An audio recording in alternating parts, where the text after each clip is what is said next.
This fall, Burnsville-Eagan-Savage School District 191 residents will vote on whether to renew the district's technology levy. This levy, originally approved in 2015, provides about $4.6 million annually that can only be used for educational technology, as well as related services and staff.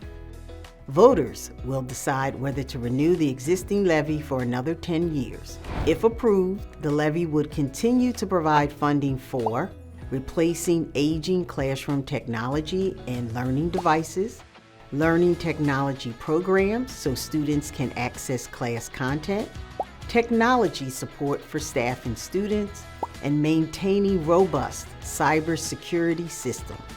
Renewing this levy will not increase taxes.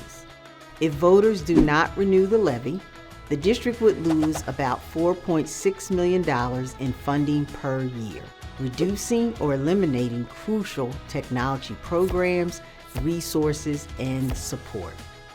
You can learn more at isd191.org/referendum or contact us at referendum@isd191.org. And remember to vote on or before November 5th.